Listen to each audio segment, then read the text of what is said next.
అందరికీ నమస్కారం. నేను మీ ఆడనేరచ్చు. మోందా తుఫాను మొత్తం ఆంధ్ర రాష్ట్రాన్ని అతలాకుతలం చేసిందని మనం చెప్పుకోవచ్చు. ఊహించిన దానికంటే అంటే ప్రభుత్వం కావచ్చు, అధికారులు కావచ్చు, ముందుగా అప్రమత్తం చేసినా సరే చాలా వరకు నష్టం కలిగింది. అదేవిధంగా ప్రధానంగా మనం చూసుకున్నట్లయితే పంట నష్టం మాత్రం చాలా ఎక్కువ జరిగింది. బొబ్బాయి, అదేవిధంగా వరి, ఏదైతే మనకి కూరగాయలకు సంబంధించిన అనేక ఏవైతే రైతులకు సంబంధించిన పంటలన్నీ కూడా పూర్తిగా నష్టపోయాయని మనం చెప్పుకోవచ్చు. ప్రధానంగా మొత్తం ఈ మోందా తుఫాను వల్ల 1,12,000 హెక్టార్లు పంట నష్టం. ఇప్పుడు ఈ మొన్న జరిగిన 2 రోజుల తుఫాన్కి 1,12,000 హెక్టార్లు పంట నష్టం కలిగింది. అదేవిధంగా 1,422 కోట్ల వరకు కూడా ఏవైతే మనకి బ్రిడ్జ్లు, రోడ్లు ఇవన్నీ కూడా పోయి సుమారుగా వీటి కోసం ఇంకా ఈ రకమైన అదనంగా ఖర్చు పెట్టి రిపేర్ చేయాల్సిన అవసరం ఉంది. అంటే అది ఒక నష్టం అనమాట. అదేవిధంగా విద్యుత్ వైర్లు, విద్యుత్ స్తంభాలు తెగిపోవడం వల్ల సుమారుగా 89 కోట్లు, అంటే సుమారుగా 90 కోట్ల వరకు కూడా ఈ యొక్క విద్యుత్ సంబంధించిన నష్టం కలిగింది అని కూడా మనం చెప్పుకోవచ్చు. పూర్తిగా ప్రధానంగా ఏదైతే ఈ తుఫాను సంబంధించిన ముందస్తు హెచ్చరికలు రావడం జరిగింది.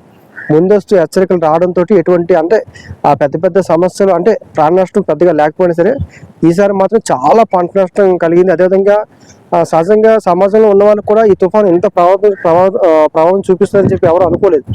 అంటే సాధారణంగా ఉండొచ్చేమో అనుకున్నారు తప్ప ఇది అంటే దగ్గర ఉదయ్ తుఫాన్కి దగ్గరగా అన్నట్టుగా మన వీడియోస్ కావచ్చు, విజువల్స్లో చూసినట్లయితే మాత్రం ఉదయ్ తుఫాన్కి దగ్గరగా అనిపించింది. సో ఏదైతే ఈ నష్టానికి సంబంధించిన ముఖ్యమంత్రి చంద్రబాబు నాయుడు గారు కూడా అధికారులను ఆదేశించడం జరిగింది. 5 రోజుల్లో పూర్తిగా నష్ట నివారణ అంటే ఎంతవరకు ఏ పంట నష్టం కావచ్చు ఆ నష్టాన్ని అంచనా వేసి అధికారులు ప్రభుత్వం దృష్టి తీసుకురామని చెప్పి ముఖ్యమంత్రి చంద్రబాబు నాయుడు గారు ఆదేశించడం జరిగింది.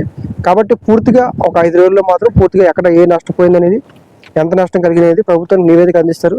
నివేదిక అందిన తర్వాత అందరూ కూడా నష్టపరిహారం చెల్లించే అవకాశం ఉంటాయి.